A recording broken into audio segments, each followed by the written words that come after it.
This Film is Lit, the podcast where we finally settle the score on one simple question. Is the book really better than the movie? I'm Brian, and I have a film degree, so I watch the movie, but don't read the book. And I'm Katie. I have an English degree, so I do things the right way and read the book before we watch the movie. So prepare to be wowed by our expertise and charm as we dissect all of your favorite film adaptations and decide if the silver screen or the written word did it better.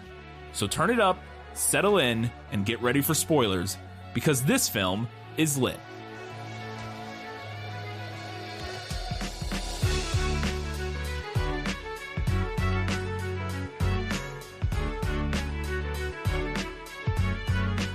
How much Mike Myers is too much Mike Myers? This much. Exactly this much Mike Myers. It's The Cat in the Hat, and this film is lit. Hello, welcome back to This Film is Lit, the podcast, where we talk about movies that are based on books, and in this case, children's books, by maybe the most famous children's author of all time, Dr. Seuss. I was trying to think of, what his real name was. I couldn't, Ted something? It's his, doesn't matter. His last name I always pronounce. It's either Giesel or Geisel. Geisel. Is it Geisel. Ted, though? Yeah, it's Ted. Ted Geisel. Dr. Seuss. Theodore, yeah. Theodore Geisel, a.k.a. Dr. Seuss. We're doing The Cat in the Hat. So let's just get right into it with our first segment. Let me sum up. Let me explain. No, there is too much. Let me sum up. I don't have anything written down, but I'm going to briefly summarize the plot of the movie. We're not even going to worry about the book. You know what the book's about. It's basically the same, except there's a lot more in the movie. I'm going to keep it real brief so we can get to the main segments. Two children staying at home, left at home by their mother, who is at work.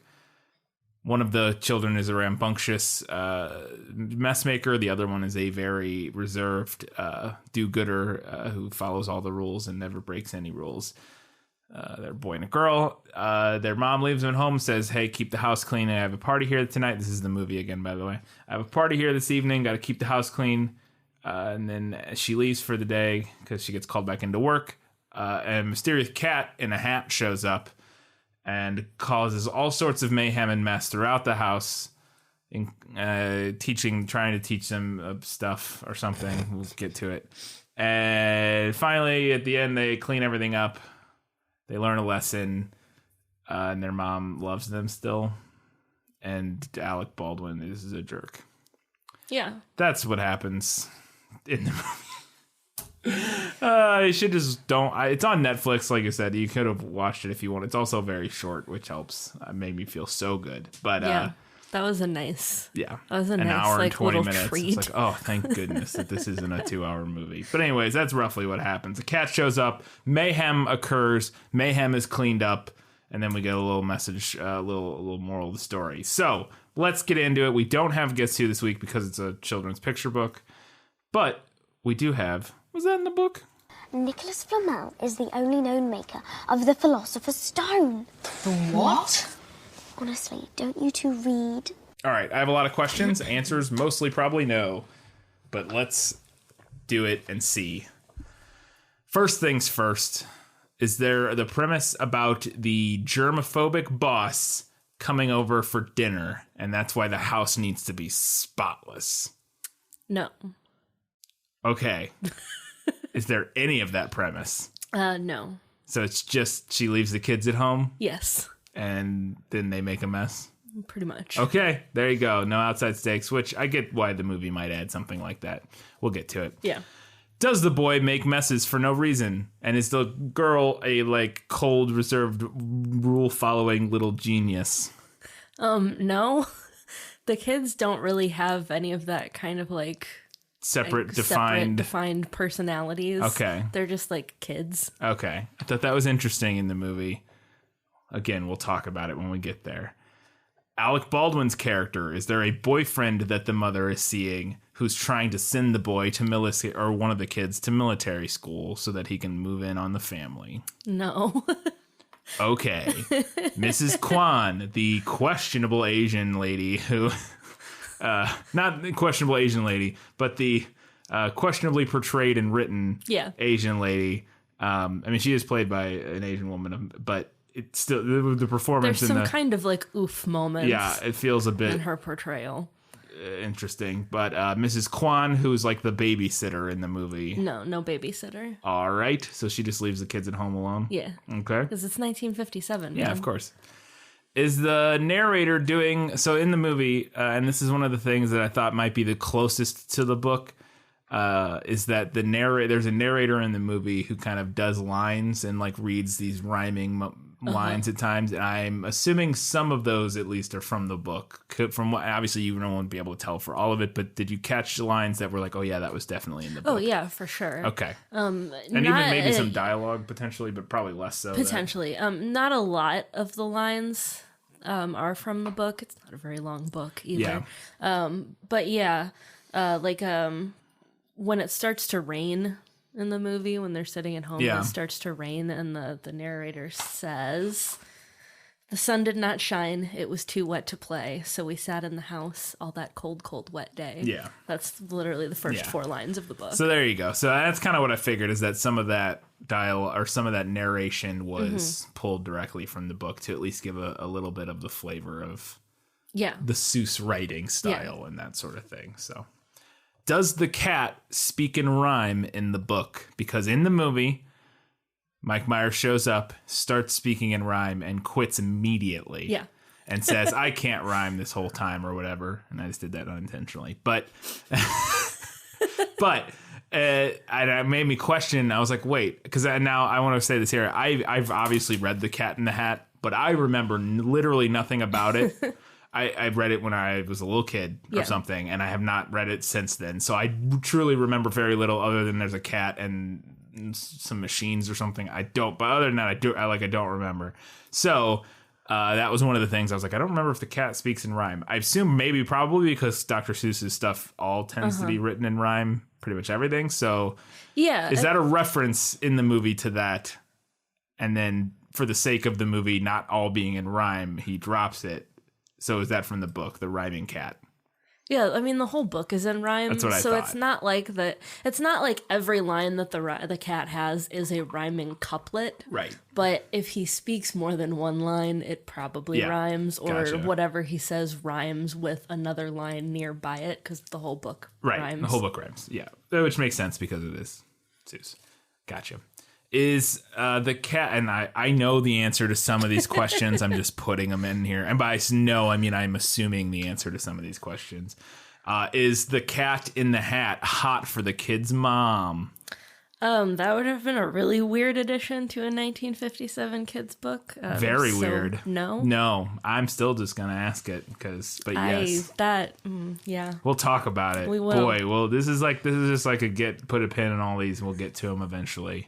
Our odds and ends section might be longer than any other section. Oh, I have a lot of thoughts. We have so many thoughts in the odds and ends section this week, so stick around for that one. I know a lot of times we have a lot of better in the book and better in the movie, and you have a fair amount, but not nearly the amount we wanted to discuss just in general about this movie.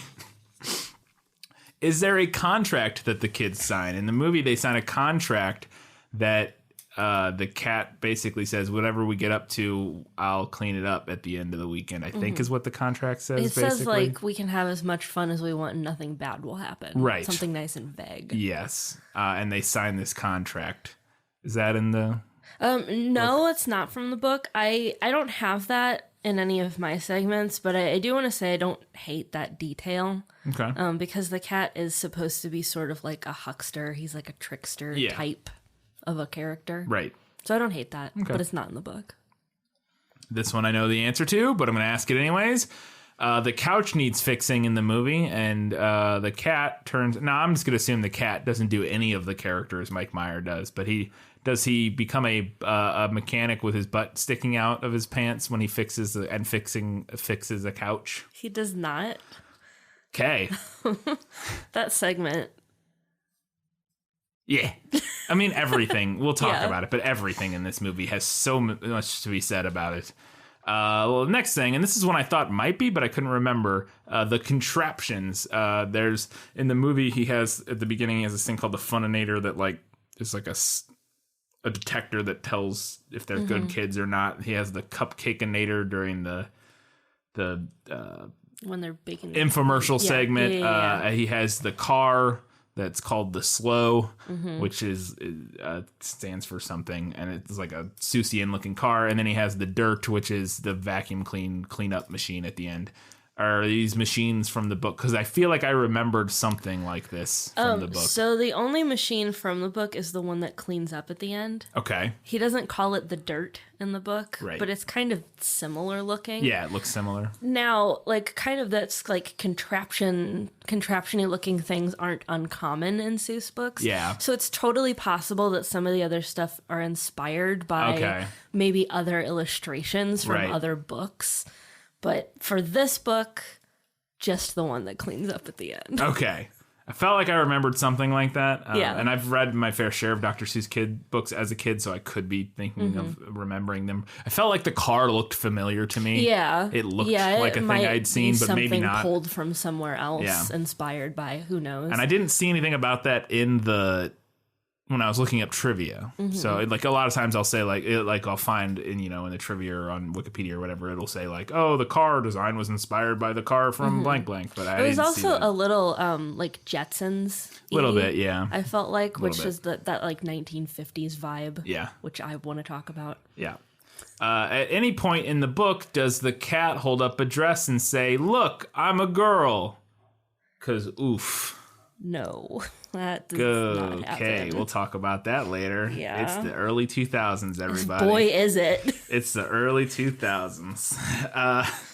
The crate. In the movie, there's this giant crate that the cat has that is a portal to his universe, and the kids aren't allowed to open it because if so, it will create the mother of all messes. There is a crate, but it just holds thing 1 and thing 2. As far as we know, the crate does not do anything else. Okay, because in the movie it's the portal to the other world, which is not a terrible idea in terms of like that's what thing 1, thing 2 come out of, and then being like it's a wormhole to the whatever weird universe I'm from. Like whatever, like I don't. It's fine. That's the least of the problems with this movie.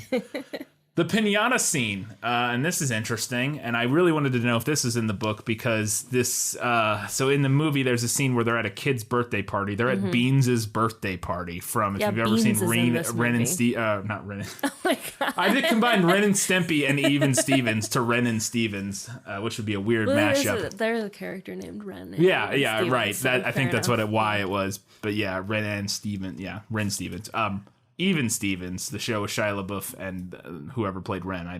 She's been in other stuff. Christy Carlson Romano. That is her name. There you go. Yeah. Anyways, Beans from that show is in this movie. And he has a birthday party and they have a cat piñata.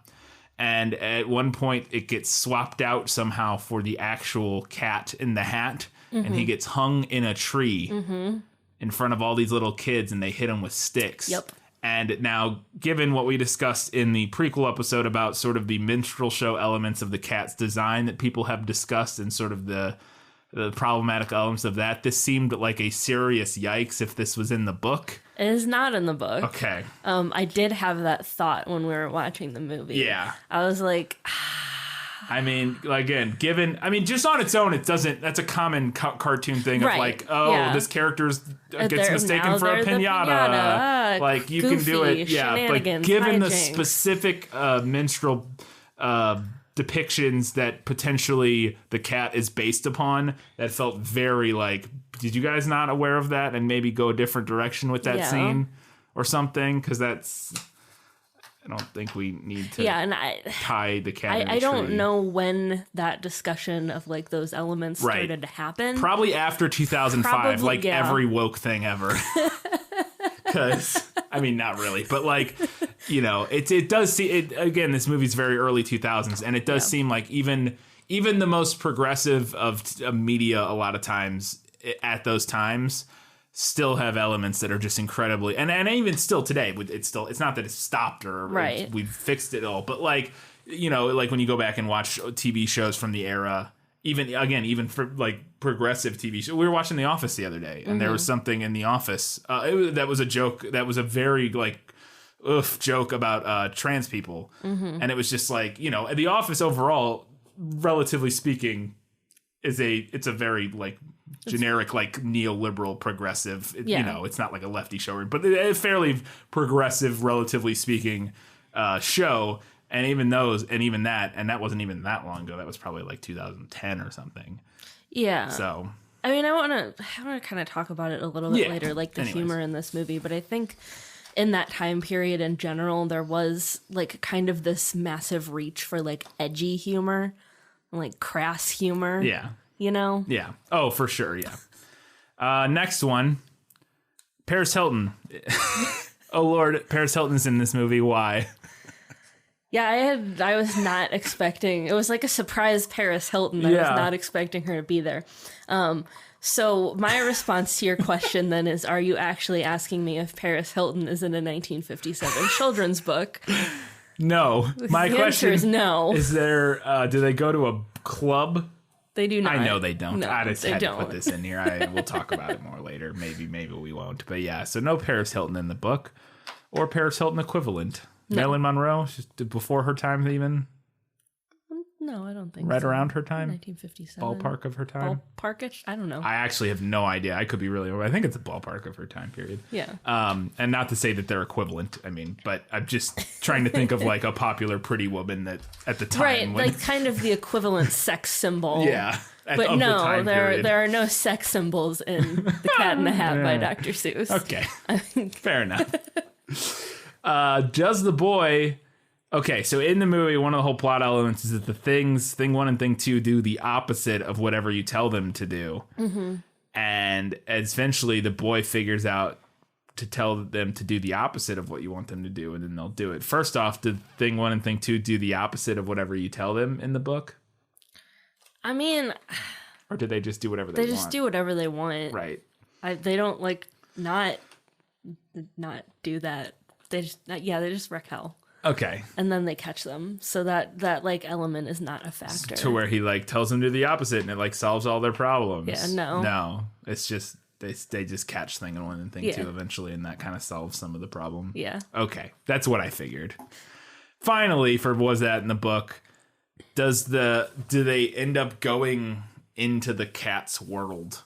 Like the weird Seussian universe that like portals into their living room. They do not. Okay. I figured not. Yeah. I thought not. They just make a mess, right? Yeah, they just make a big old mess. They just make a big old mess because, you know, that's a thing that could happen to kids. Yeah. So it's a little more... it makes a little more sense, but yeah, sure. I get what the movie's going for, but we'll talk about it. All right, that was it for Was That in the Book. I do not have a Lost in Adaptation because I was not confused.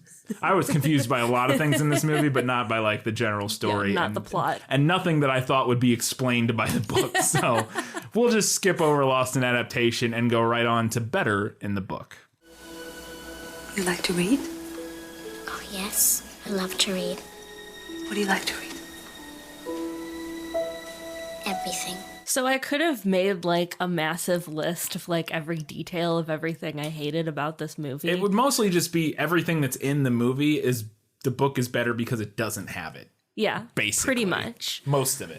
So, I mean, I could have done that, and then this podcast would have been like 4 hours long. Yeah, and we already have we're in the middle of the Lord of the Rings episode. This is your break episode where you don't have to listen to a 4 hour long podcast episode. So yeah, that's a good idea. So I just kind of tried to narrow it to like some general stuff. The boy Conrad, who is not named in the book, I found him really obnoxious. In the movie? Yeah. Spencer Breslin? Yeah. He was fine. I thought he was fine. The actor and stuff. I mean, he's obnoxious in the sense that he's supposed to be obnoxious because he's an obnoxious kid, but I found him fine. I actually thought that was one of my more positives overall, is that everybody not named Mike Myers in the movie does a good job. And not everybody. The boss we'll talk about, and Alec Baldwin. But like, I thought the two kids were actually really, really good. And now one of them's Dakota Fanning, who's I think she's gone on to do, quite a few things. And then Spencer Breslin, I don't know if he's done much other, but I thought both the kids did a really good job. I thought the mom did a pretty good job, Kelly Preston. Mm-hmm. And the other like miscellaneous few actors here and there I thought were fine, but Maybe it was just his 2003 long shorts that annoyed me. His shorts were awful. They were pretty bad. He had the Kevin Smith shorts that go almost all the way to your shoes. Yeah, they're shorts that desperately want to be pants. Yeah. Anyway. The Spants, as we called them in middle school, I believe, was Did you the nickname. really? Yeah, Spants was what I think the derogatory term people called those. At least I thought I remember that from I don't remember. one of my friends in high school, but... and he doesn't listen to the podcast, but Eric, one of my friends in high school or middle school, and maybe even it was early in high school, he wore them to gym class, and everybody gave him that. I don't think I took part in this, but everybody gave him the nickname Spants.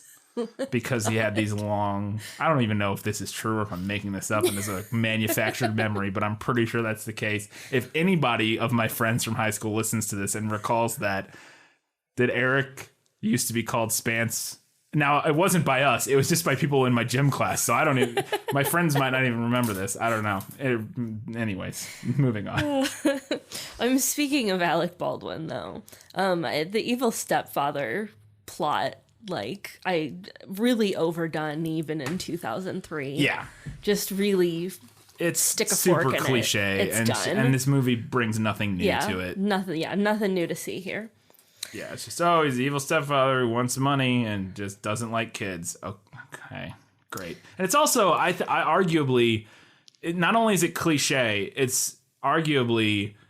a problematic and unhelpful cliche, especially for a kids movie, where a lot of the time I don't know the statistics on how I think, but given the sort of already rough situation that kids have when dealing with a situation where their mom or their dad is dating someone, a new partner, that's already a tough situation for kids, and to then have the most of the media that they see about it being how this new person is terrible, or is going to be terrible, or has some terrible secret, is already puts a lot of extra pressure and weirdness onto that relationship that's already hard. Yeah, and I feel like subverting that trope is, I feel like even at this point, this movie. That cliche is so played out that this movie should have subverted that trope. Yeah. Would have been a much cleverer thing to do there. Oh, it would have been worlds better. Yeah, and it's just a better message in general, because odds are I would bet, because most people aren't terrible people, I don't think, that the person that your mom or dad is dating is actually probably just a pretty okay person. Yeah, they're probably fine. You know what I mean? And they're not harboring some evil secret, and so, I think going the other way with that would be a really heartwarming way to take this story that they should have done. And it would make sense for Conrad's character. Yeah, that he doesn't trust him. Yeah, as kind of like this kid who's struggling to view this other person as, they're automatically going to be bad. Yeah. And then subvert it, and they're not bad. They're not, yeah. But they literally go the opposite, and we think he's good at the beginning, and nope, actually evil. Super evil, and evil in ways that don't make sense, but we'll talk about it later. And then I have this note. I have 6 bullet points under better in the book, and 3 of them are different variations of everything about Mike Myers' cat. Yes. Just everything about the cat. We were watching this movie, and at a certain point, I was like, if I have to hear him say, "Oh yeah, one more time," I'm gonna break the TV. What? Why would who signed off on that? Because why is he doing the Kool-Aid Man? That's just the Kool-Aid Man thing. He's just like, "Oh yeah," and I'm like, "Wait, why is he doing the Kool-Aid Man? Wasn't a catchphrase of the cat from the Cat in the Hat?" Correct me if I'm wrong, but I don't think he ever once busts through a wall. No. And that would be the moment you would do it. Yeah, that would be the moment he busts through a wall. Joke. Yeah. But then because this movie is nothing else, if not just references to everything else. References piled on top of each other. So but he just does it, but he does it like the Kool-Aid Man, a bunch of times, seemingly for no reason, in reference to nothing other than maybe the Kool-Aid Man. But again, why would he not break through a wall and say it if that's I don't know. Yeah, because there are no other references to anything reminiscent of the Kool-Aid Man. I don't get it. I have no idea. But it's everything about the cat is just terrible. Yeah, it's just the worst. Yeah. Other than how he looks in general, I think Yeah, I actually have that later. Okay, sorry. Go ahead. So the other thing, like kind of overarching thing that I had an issue with in this movie, and it sounds like you maybe did not have an issue with this, but I kind of had trouble with the way the movie like piled stakes on top of stakes. Yeah, that's fair. Like you have the stakes of like the house needs to be kept clean, wrecked, right? or mom's gonna lose her job, and then you have the stakes with the kids need to be fixed, and then we add Alec Baldwin on top of this, and then we add like, oh, the crate is leaking into the house, and I felt like it just kept like piling things on top of things to the point where I was like, just choose a thing. Yeah. Pick a thing. Yeah. Stick with it. Yeah. Tell us a story. No, I don't disagree with that. I just thought I didn't hate the whole crate leaking one universe into the other or whatever. Like visually, you could do some fun things with it. I don't know if they actually really do so much. They do a little bit, but I didn't. But I do agree that there definitely is too many balls in the air in this one. Yeah. And even the cat can't juggle all those balls. Yeah. Doesn't he do that in the book? Doesn't he juggle things? Or balance things? He balances Whatever, things. close enough. Yeah. Even the cat can't balance all those plates in the air. Yeah, it was like they looked at all the balls they had in the air and they were like, nope, we need one more. Yeah. One more ball. Yeah. Yeah, they really should have just stuck to the kids' storyline and then the house. Yeah, the kids in the house. And then I think twist the trope with the stepfather thing. I don't think that's a terrible idea to have that storyline potentially. Yeah. He could have helped them clean up at the end. It could have been really nice and heartwarming, but it's 2003 and Mike Myers and no. Awful, and everything is horrible. Yeah. Yep. All right, so better in the movie. Let's do it. My life has taught me one lesson, Hugo, and not the one I thought it would. Happy endings only happen in the movies.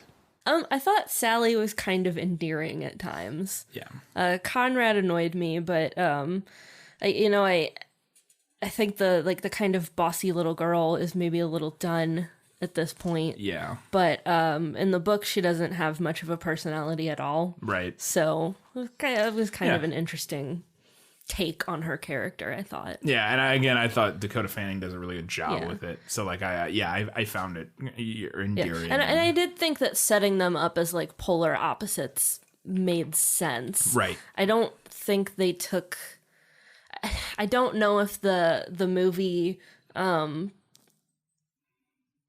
satisfied their character arcs. No, I agree. I think the movie doesn't stick the landing with it. Yeah. But I do like the setup of them kind of not getting along and being these polar opposites. Yeah. But I do agree that the movie doesn't finish that off. It has a kind of an okay start. Everything about this movie is a pretty good okay start, and then as soon as Mike Myers shows up, it all goes downhill. But we'll talk about that more later. I thought making the mom a career woman was interesting. In the book, we don't know why she's out of the house, and she's literally just like you see her foot and you see like the edge of her umbrella. Yeah. So I thought that was kind of an interesting way to update it. Yeah. Make it a little more modern. Yeah. I thought giving them a babysitter made sense. Yeah. It's a post Amber Alert world in 2003. Yeah. So having a babysitter be there, I think makes sense. Of course, we have to do away with the babysitter right away. Otherwise, the rest of the story doesn't happen. Right. But nonetheless, it makes sense. And then my last note here, to kind of go back to the idea of like the kids and their personalities and like kind of sticking that landing. This is actually something that really pissed me off about this movie. Yeah. Was that I felt like there were things that had a lot of potential. Oh boy, I have a whole section about this later, about the potential of this movie. So like For example, the addition of the kids needing to like adjust their methods of having fun to be healthy instead of destructive in different ways. I think that could have been an interesting and worthy thematic addition to this original text. But it's freaking impossible to like anything about this movie when you have Mike Myers in a cat costume screaming, "Oh yeah," every 5 seconds. If all he did was scream, "Oh yeah," I could bear it. But oh my gosh, that's just the tip of the iceberg for the terribleness of Mike Myers. Has anybody ever done, is there anybody that's done a cut of this where it speeds up every time he says, "Oh yeah"? Oh, yeah. I don't know. But yeah, I'll look for that. See. Because I feel like that's a thing that somebody should have done at this point. Oof, yeah. Oh my goodness. All right, that was all you had for Better in the Movie. I want to talk more about the potential of this movie when we get to odds and ends, because I have a lot to say about it as well. But I do agree. So let's move on to the movie Nailed It. As I expected, practically perfect in every way. I mentioned that some of the narrator's voiceover is from the book. And a couple things that the cat says, actually, are also lines from the book. He has a song close to the beginning when he gets there. Oh, yeah. And a couple of, like, the first lines of that are lines from the book. The cat himself, I think, is terrifying. The costume is fine. The look overall, it's pretty spot on. Yeah. Right. And I thought it was a pretty impressive makeup job. We talked about it a little bit in the prequel episode. But yeah, I thought it looked good. I thought it's a little, it can be a little kind of disturbing at times. But I mean, how are you going to do a giant cat? A giant cat. Yeah. It's a giant man cat. Like unless you go full CG, which I think would have looked worse. Oh, it would have looked terrible. Which, although I will say the fish looks really good. I thought the fish looked pretty good, apart from the teeth. But but like I think is what you can do with making a giant cat man. It looked like the Grinch. He looks, it looks good. It looks fine. I think it does a pretty good job. So yeah, I agree. The part where he balances on the ball holding a bunch of different stuff, that is directly from the book. I knew I recognized that tableau when it played out on screen, because they hold on it for long enough to make sure, like, remember that? Look. Yeah.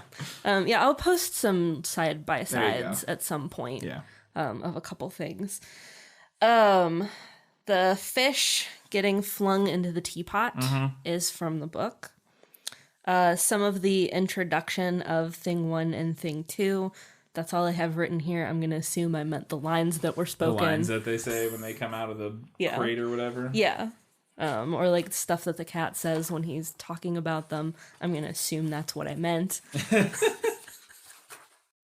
Yeah, just them running out of the box at the kids and then shaking their hands. And then that sort of thing I can see. Yeah. From what I remember of the movie, that was pretty similar. I've already blocked this movie from memory. I've done what I could. They do chase the things with a big net in the book. The cat's cleaning machine, we talked about mentioned. And it's got like all the arms that come out. Yeah, it's got the arms with like gloves at the end, and they like fix things and wipe things down. Yeah. And then the mom's foot stepping inside the door when she gets home at the end is a direct nod to the book. Yeah. Cool. All right. Except her shoe is a 2003 shoe. Yes. And not a 1957 shoe. Yes. All right. 2003 shoes are very distinct. Everything 2003 is very distinct. Let's do it. We got our odds and ends section here, and we have so much to talk about before we get to the final verdict. Yeah. So it's most of our notes. Let's do that now.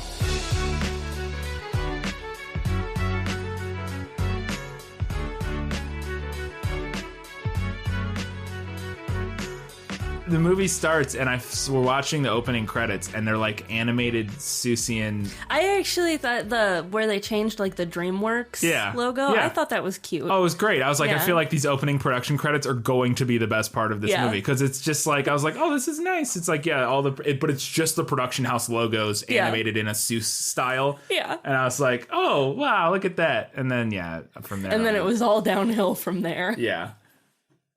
This is a little thing, but I thought it was really interesting, and only bad movie people will know what this is, and I think it's a different title, but they're wheeling a big thing of hand sanitizer into the boss's office at the beginning of the movie, and that's the company that made the hand sanitizer is the Incredible Bulk Company, and I assume it means bulk by because he's buying a lot of it, but there's a terrible movie called either the Incredible Bulk or the Amazing Bulk. I think it is the Incredible Bulk. I think it is called the Incredible Bulk. That's like a classically, or not classically, but like a notorious, terrible, good, bad movie that this guy made that's like a Hulk ripoff, but it's like all terrible CG. Anyways, I was like, wait, Incredible Bulk?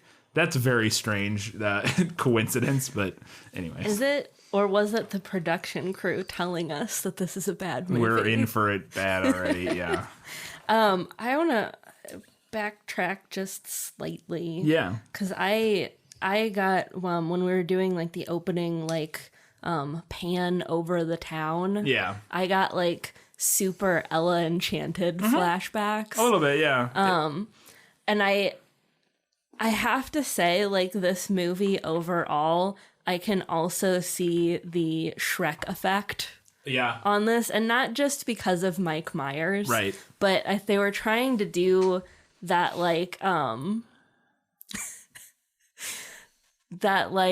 this is a kid's movie, but also there's edgy humor, and you can take your teenager to it, and it doesn't stick that landing doesn't work either. out the way Shrek does. No, the writing pulling that off balances on such a fine knife edge, and they pulled it off with Shrek. Yeah, but Ella Enchanted.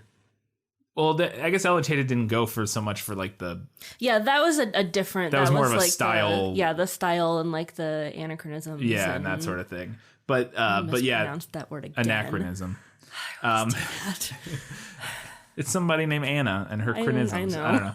But that was more the style. But the writing of that edgy, funny adult humor, but that goes over the heads of kids it's definitely one of those things that is hard to do well, and this movie does not do it well.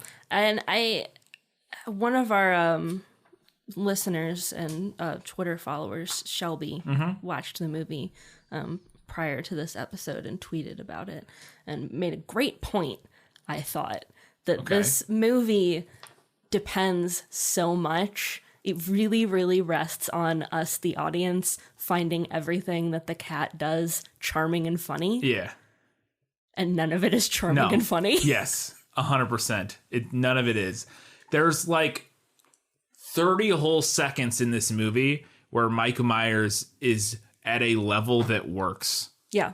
And you can see it now and then where I'm like, if you just were this whole movie, this could work. But he's only that for 30 seconds. And there's a couple little jokes here and there that he makes that are dialed back and sort of fit in what they're going for, and sort of tongue in cheek without being just so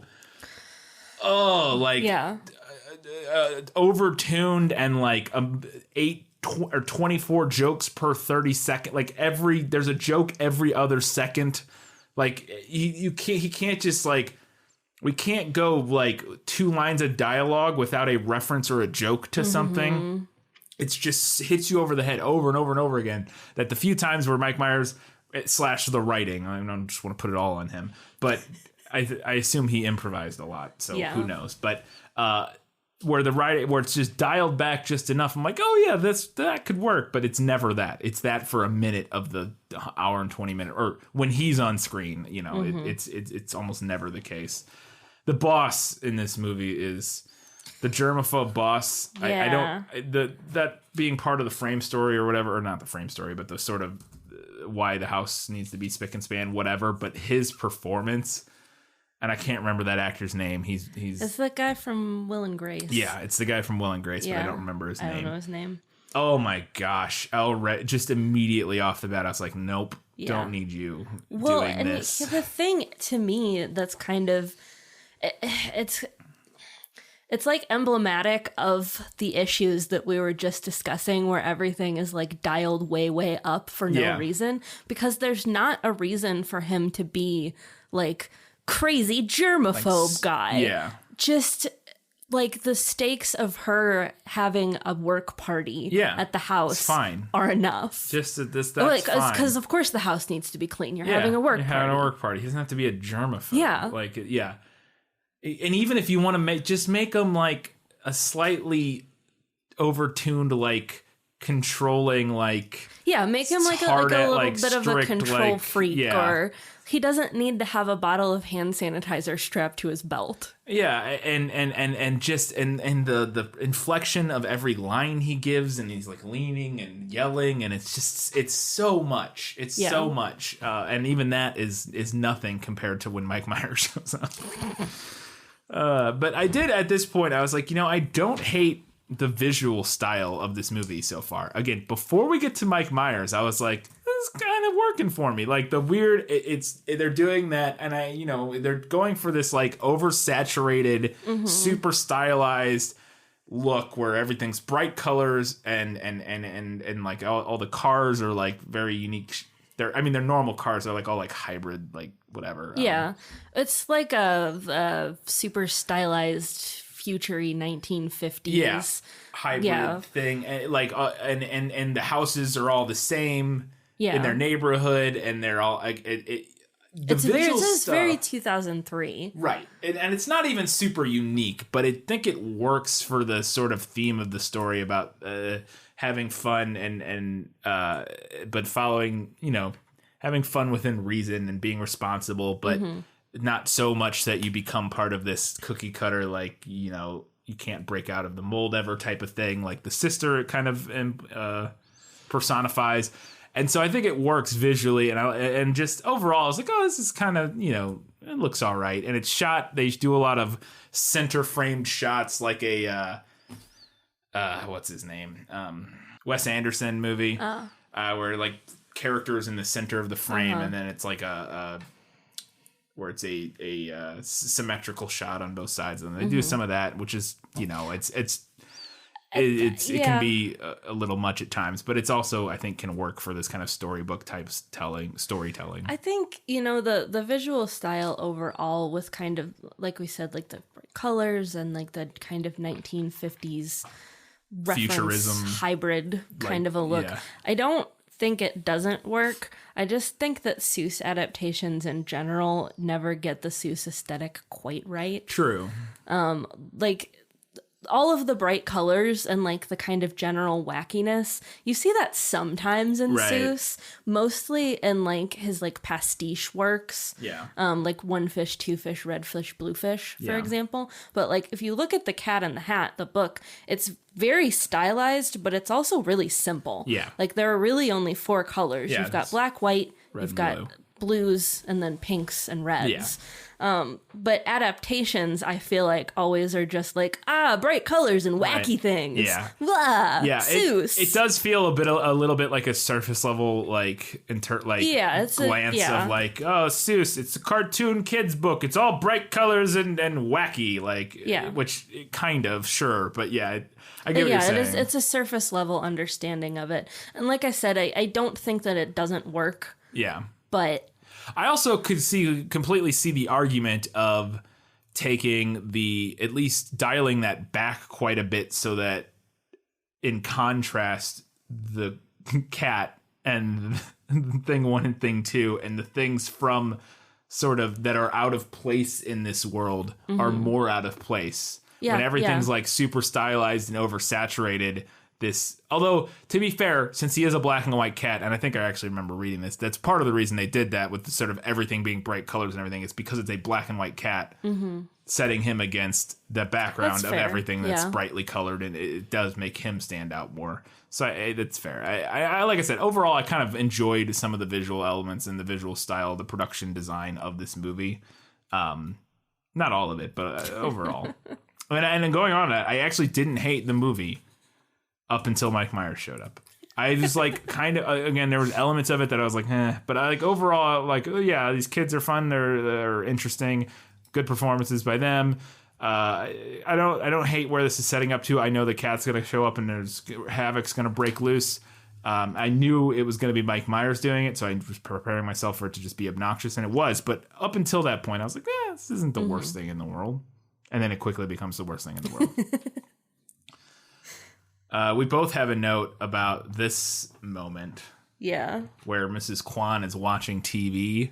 She turns on like the Taiwanese version of C-SPAN. Yeah. And it's Parliament. Yeah. And she's watching it, and an argument breaks out, and a fight breaks out in the Taiwanese Parliament, and it's set to kung fu sound effects. Yeah.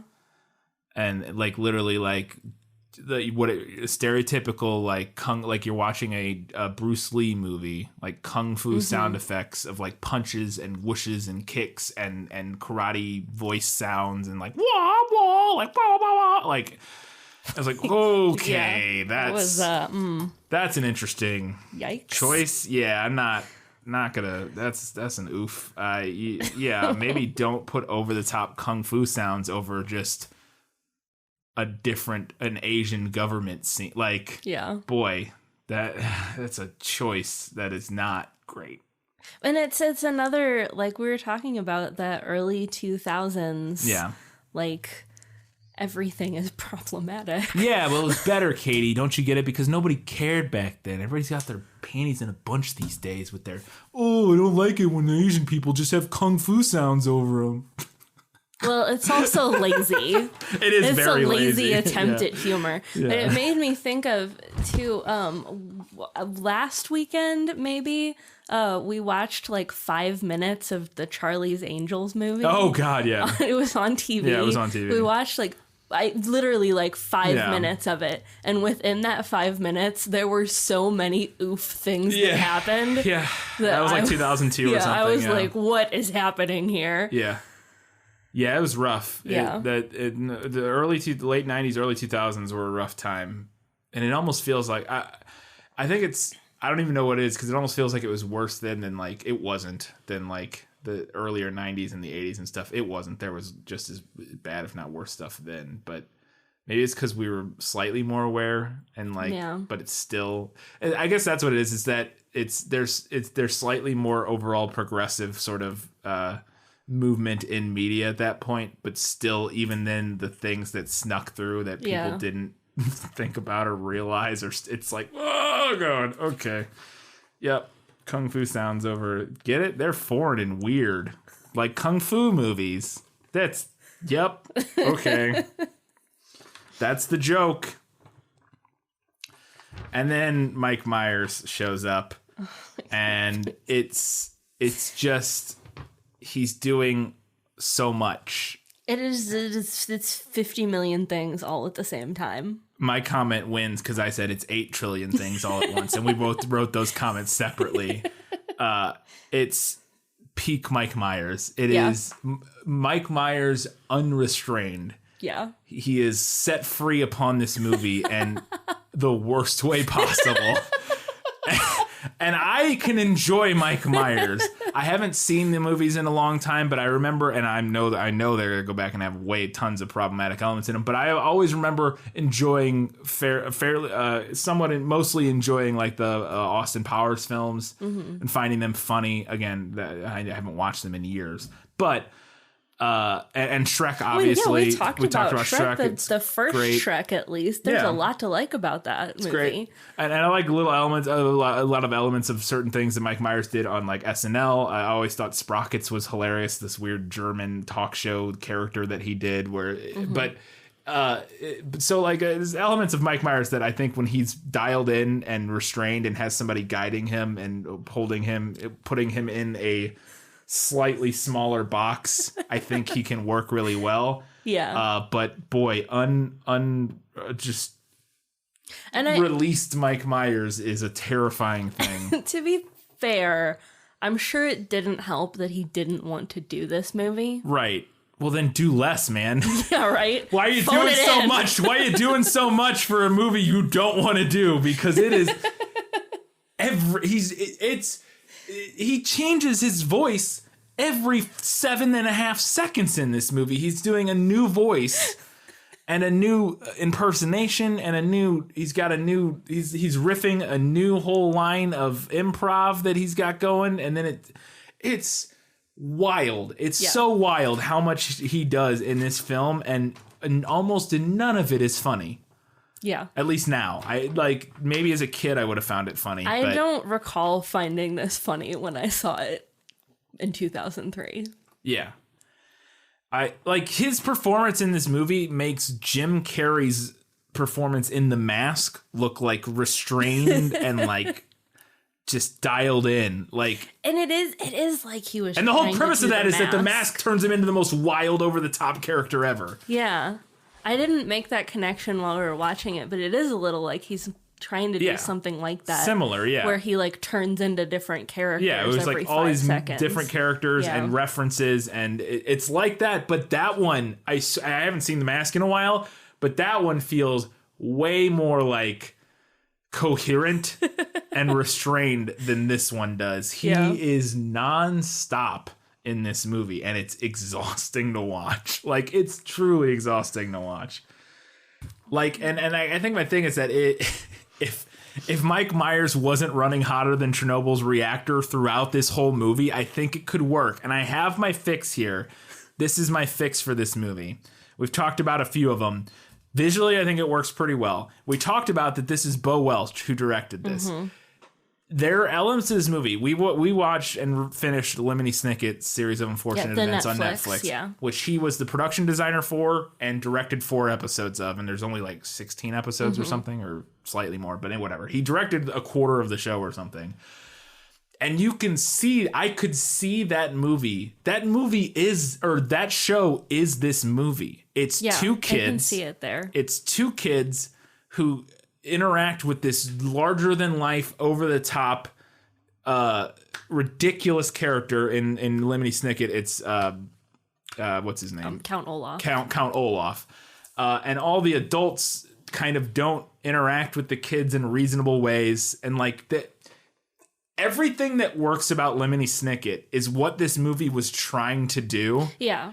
I feel and the same sort of humor of there's that sort of tongue-in-cheek breaking the fourth wall, turned and wink, because so many times in this movie does Mike Myers look down the barrel of the camera and wink at the audience, and we get a little bit of that from Olaf and stuff in Series of Unfortunate Events, but it works really well there. And I think all you need to do is rewrite this movie with whoever adapted Series of Unfortunate Events. Have them write this.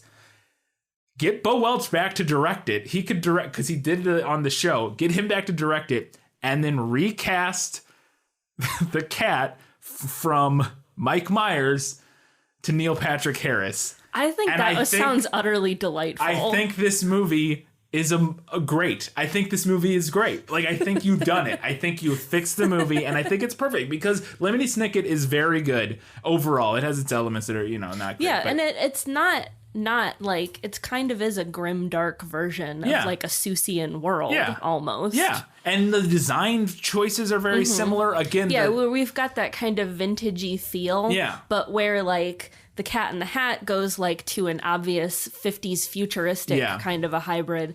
Lemony Snicket's it's a little more vague. It's kind of steampunk, and you can see where it's kind of vintagey, but there's no real. It's also could be current time. Yeah, just, it mixed with it's very vague. It ends up being a very good hybrid, intentionally timeless type of thing. Mm-hmm. But so and it makes so much sense to me when I found out that he went on to, after watching this movie, it's he was prepped in the perfect, he knew everything that went wrong on this movie. He turned around to do right on that show, because it's the same. It's not the same thing. I'm not saying it's the same story, but the style of what they went for and achieved in that show is exactly what this movie was trying to do. Yeah, and Mike Myers just exploded all over it and ruined it. But it's so fascinating. I think it was so close. to being, yeah, that's it. Bo Welch come back, rewrite it with the Lemony Snicket people, and put Neil Patrick Harris as the cat because he can be charming. Yeah. And Mike Myers does not really do charming well. Yeah. He does bonkers and stuff pretty well, but yeah, that's it. I fixed it. Hollywood, do that remake. There's honestly, the remake. Get the narrator from Lemony Snicket to narrate. Get Patrick Warburton get him. or whatever his name is. Yeah, is that his name? Patrick Warburton or something? Warburton? No, I think it's no. I don't know. It doesn't matter. But anyways, that guy who plays Lemony Snicket in the show. Yeah, he doesn't even have to be on screen. Just have him narrate. Yeah, but if you haven't seen Lemony Snicket if you watch this movie, go check out Lemony Snicket on Netflix and tell me you cannot. It's this, but good. Like it's all it is. It's so fascinating. Yeah, it's Bo Welch learning from his mistakes. Yeah. And like talk about growth. He went from that, and he didn't direct anything else. He spent 15 years ruminating on this freaking movie, and then he came out and was like, guess what? I'm doing the same thing, but it's going to be great. And Mike Myers is going to be nowhere near it. Anyways, that's how I fixed this movie. Okay. What was your next note? Why did they give the fish teeth? I don't know why. This is my next note. It was a horrible choice. Why would you do that? They really should not have given the fish teeth. Note, no fish with teeth in Lemony Snicket. No, not that I recall. I would have assumed that there was now that I'm thinking about it, what would be interesting? I wonder if there's any, because it would make sense. I wonder if there are any jokes at the expense of this movie in Lemony Snicket. Well, now we're going to have to rewatch. I know. It wouldn't surprise me, though, based on the sort of fourth wall breaking, self-referential thing that they're doing with Lemony Snicket and with him being involved. We'd probably only have to watch maybe his 4 episodes. Yeah, we could rewatch the ones that he directed. Because those would probably be the ones most likely to have anything in it. Because, otherwise he was just a production designer. Although there could be like visual stuff. There could be. But anyways, it's something I was thinking about. But yeah, giving the fish teeth. My guess is that they animated that fish without teeth the first time and thought, this looks weird. And then it did the teeth. And it's probably went, it still looks weird, but well. What are we going to do? But yeah, not great. I love that when we turned on this movie, it was PG-13, right? No, it's PG. It was PG? PG. Okay, it was PG, and it said, like, rated PG for something that I don't remember. Probably, like, scary. No. I don't know. PG crude humor and some double entendres. Crude humor and some double entendres. Some double entendres. Some. What the fuck does Netflix think the definition of some is? It's not what they think it is. I'll assure you of that. Some is not 80. Some is what, 3 to 5? Yeah. Yeah. That's some. It's not 80. Nothing but double entendres in this movie. I don't know if there's that many, but it feels like a lot. I can think of at least 3 right off the top of my head. Yeah. 2 of them you have here in the notes. The dirty hoe. The dirty hoe. Whose idea was that? I'm going to go out on a limb and say it was Mike Myers. Yeah. And when he pulls the pinup, the centerfold pull out of the mom's picture. Yeah. Which doesn't even make sense. No. And it's not funny. No. And then he keeps it. Yeah. He sneaks it into his fur suit. I don't know, whatever. It's so upsetting. Ugh. The one moment I did like that I thought you might have been better in the movie, that I thought this is the kind of clever thing that there should have been more of in the movie, like the fun, whimsical, like cat thing, is there at one point they break out of the house to go find the dog or whatever. Not break out of the house. They leave the house to go find the dog, and they're like sneaking by their neighbors. I don't even know why they're sneaking, but they're like sneaking by the fence, and it's the girl and the boy, and they're playing like classical, like cartoon sneaking music of like violin, like doot doot doot, like, and then it cuts to Mike Myers, and he's like playing violin on his whiskers, and he's like, I thought it needed a little something, or something. Like, to me that felt like that was the single moment where I liked something that Mike Myers did in this movie. I was like, oh, that's fun. Yeah. Like, it's kind of like fourth wall breaking, but it's also like kind of clever and charming, and not charming, I guess, but like. But it's kind of cute and it's kind of whimsical. Yeah. And it's like an appropriate type of humor. Yeah. that kids might not get, but that is funny to adults. Yeah. That like, because kids don't necessarily. Right. Like little kids don't get how a score works necessarily. Right. They're not going to necessarily understand the full reference, but they still might think it's funny. Yeah. Like, oh, he's playing his whiskers. But to us, to an adult or, even somebody slightly older, laughing at the sort of fourth wall breaking nature of him how you physically do that playing kind the of score. joke. Yeah. Yeah. It's delightful. And it's like the only time in the movie that something like that happens. Yeah. It's, all right. Oh, good job. And then there was the joke that you called. Oh, I called it 5 seconds before it happened. Right before it happened. After he gets strung up in the tree, and they're using him as a piñata, and Beans shows up and says, "I'll do it," and he's gonna get the candy out, and he's sitting there swinging. And go, I bet he hits him in the nuts, and then he hit him in the 3, nuts. 2, 1, nut shot. Boy, it never has. I mean, that's the easiest prediction I've ever made. Like in a film that wasn't exactly a tough one to call, but boy, yeah. Also, he does not have testicles. We established that earlier in the movie. We see his certificate of being neutered or whatever. Yeah, but the movie still is like, haha, nut shot, and he reacts like, I mean. Whatever. It's so stupid. And then there was 2 moments of the clever that I thought was fun, and I don't think this is in the book, but maybe. So the other moment that I thought was fun, like the cat playing the whiskers thing, is when they get in the car to drive, they bring the fish with them. Yeah. And Mike Myers says, "I'm turning on the siren," and he sets the cat. Or the fish on the roof of the car, and the fish starts screaming, and it sounds like the fish is like, ah, and it sounds like a siren. Yeah. And because they're sort of back and forth, like bantery nature between the two of them, it kind of works. And again, like the similar type of thing of like this clever little like joke that works and it's kind of whimsical and silly. But like, turn on the siren and puts this fish that he doesn't like up on the roof, and it starts. I was like, yeah, there you go, dude. That's fun. That's good. And you mentioned the dog, and that was another pile of stakes that I even forgot to mention when we were talking about that earlier. That they have to get the dog back. Yeah. Yeah, yet another ball in the air. That I don't understand what the point is. And why did they have to sneak? That's a good point too. Like, what are they sneaking I didn't understand this at all, because this is story writing wise where either I completely missed it. I forgot I wanted to talk about this. The dog gets out of the house. Right. And that's been set up earlier that the dog getting away is a problem, or it'll run away. The dog gets out of the house. They go outside to chase it because they need. Well, no, because then Alec Baldwin sees it and calls the mom. Yes. And says the dog got out. The dog got out, but don't worry, I'll get him. I'll get it. And the bring dog's it to like, you. oh, you're so. Or the mom's like, oh, you're so great. Right. Such a great guy. And then the kids go to get the dog because the dog has the lock on. The dog has the lock on the collar to the crate. Right. But so I don't understand Alec Baldwin's thing of I'll get the dog and bring it to you at work.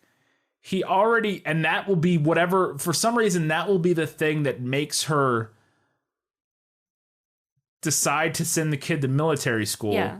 When he already called and told her that the dog escaped. At some point, like, he has the dog. Yeah. And he, like, says, ha ha ha, this will be the thing that sends you to military school or something like that. He says, like, wait till your mom finds out. Yeah. And I'm like, he had already she already knows.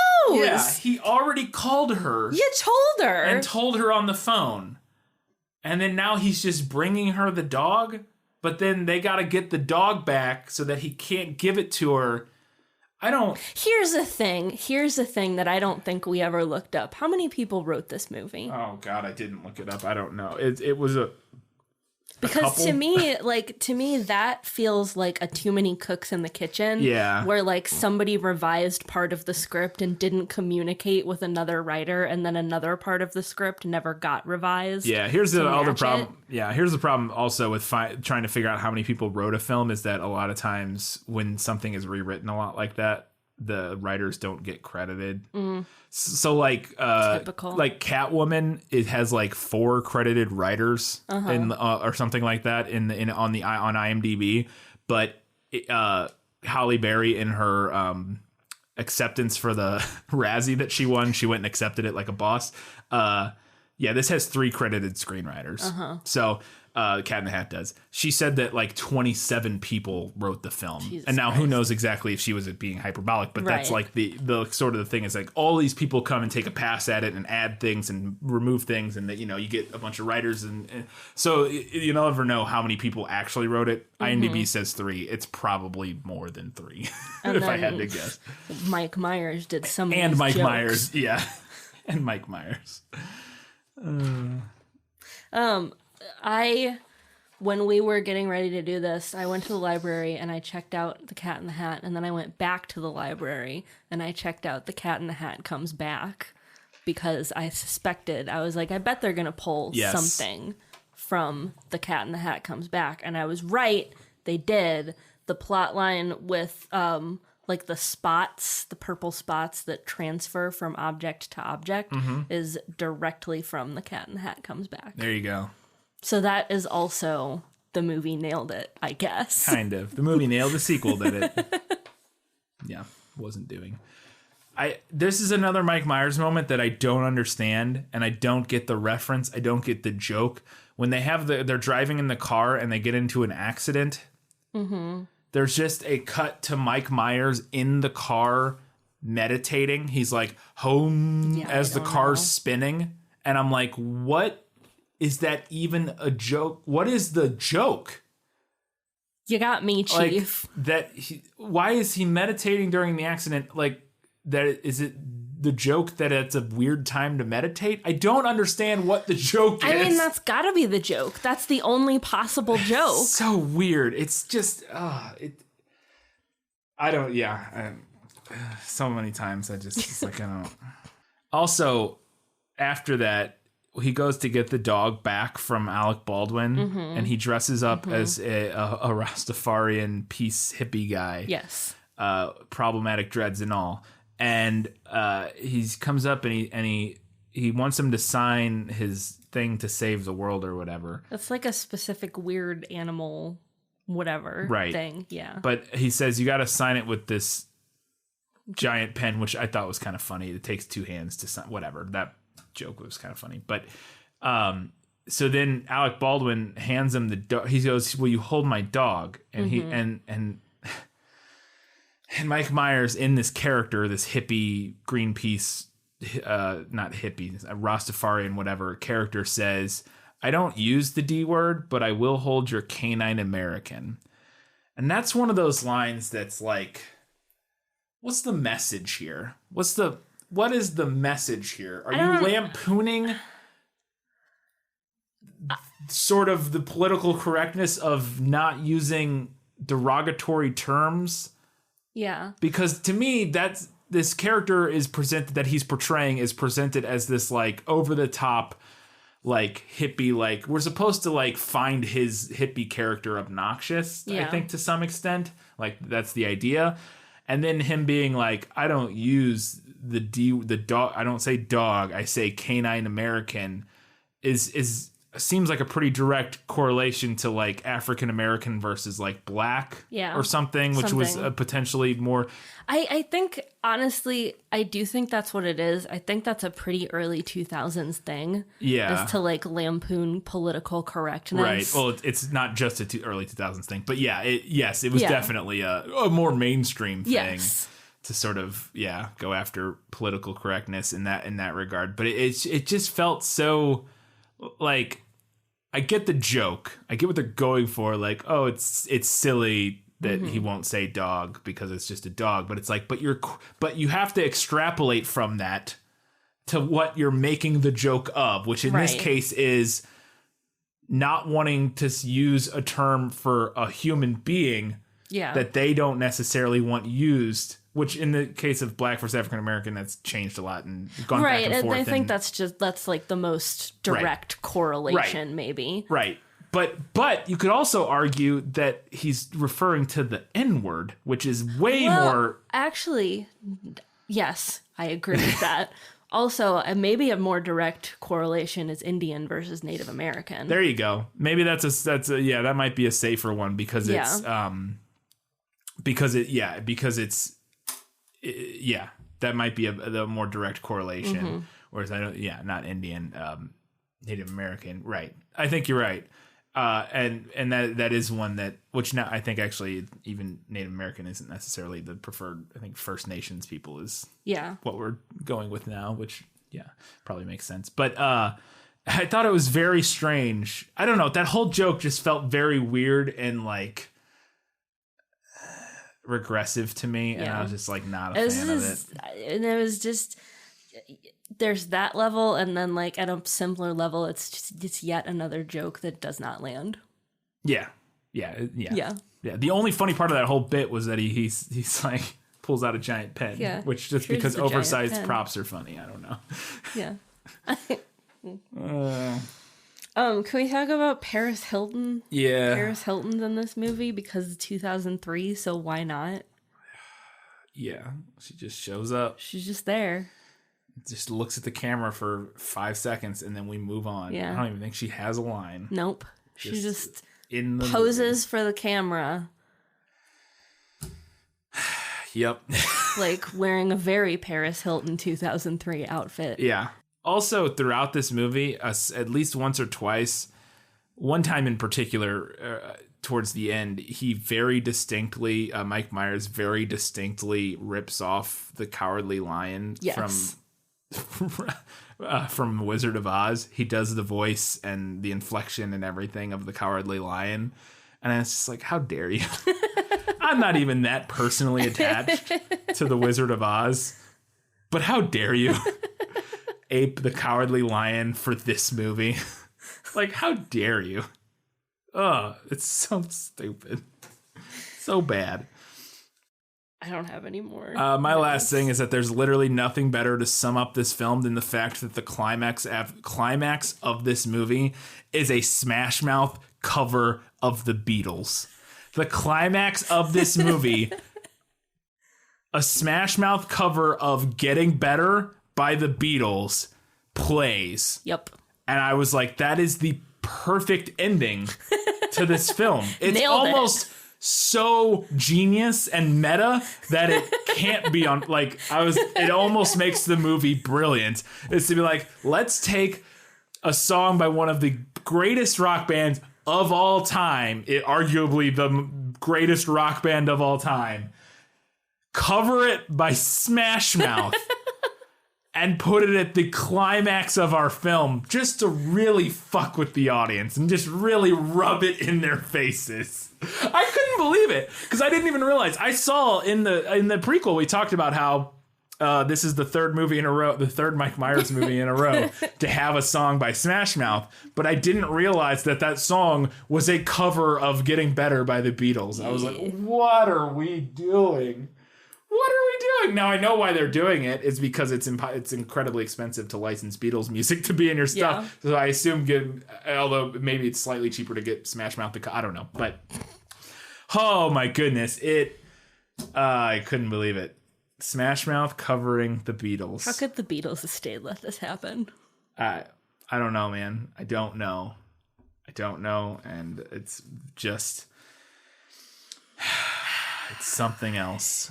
It's not a good movie, folks. It's a really, really bad film. So before we get to our final verdict, I want to ask you a question. Yes. Is it good bad or bad bad? It's bad. I will say this though, that there is a sick, perverse joy to watching Mike Myers for a while, but then it just becomes unbearable. But it is when he shows up for like the first 10 minutes, it's like watching a train wreck. You're like, what is even happening? Like, for real, I was like, I couldn't believe. I was preparing myself for peak Mike Myers, but my imagination did not do it justice. What I expected from him in this film, he went so far above and beyond with just It's like one of those things where I was like plastered to my seat with my jaw agape, just like, what am I even watching? Because until that, it's like you can feel the force of it hit you. yeah, as it comes hits out you of TV. like a fucking wave, and it's made even better by the fact that before that, you're lured in by this movie being, you're like, I had heard this movie was so bad, so terrible. It's got a 9% of Rotten Tomatoes in the first 10 minutes or whatever. You're like leaning in, like this isn't that bad. And then you see you're leaning in that whole time, and then Mike Myers kicks down the fucking door and just sprays himself all over the fucking movie, and it just, yeah, it's a singular experience watching Mike Myers in this film, and so it's kind of watchable for a little bit because of that, but overall it's not good. It's not good. It's bad. But let's get to your final verdict. Now, are you ready for your sentence? Sentence?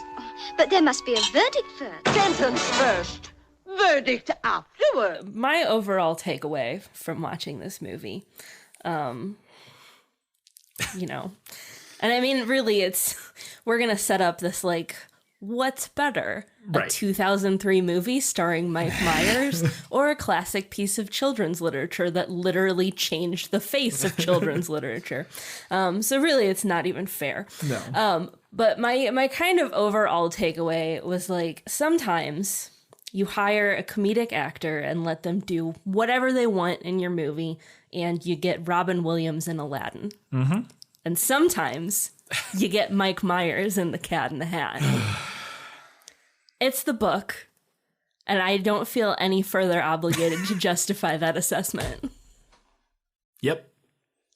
Up next, we have the final installment of The Lord of the Rings, The Return of the King. We did want to mention that episode will probably, 99% sure, post a day late. We're going out of town for a few days before that weekend before it posts. So we're going to have to kind of figure out the scheduling for when we're going to record with your sister and all that sort of stuff. So the odds are that episode will come out, not odds, I mean, we're pretty much positive. That episode will come out Wednesday, August 7th. Right, instead of Tuesday the 6th. Tuesday the 6th. But we're hoping to only put it off that one day. Hopefully one day. There's a chance it could go further, but we just have to figure out the logistics with scheduling, and it's also a little bit selfish because we want to listen to the audiobook while we're on our road trip. We're driving 9 hours to Cleveland and then 9 hours back, and we're like, we might as well listen to the audiobook for part of that and knock out some of the reading that way. That's like half of the audiobook. Yeah, we can do most of the audiobook on that trip, so we want to do that. It's definitely a little selfish, but that being said, so we're going to have to push it off probably at least one day, but it shouldn't be too late.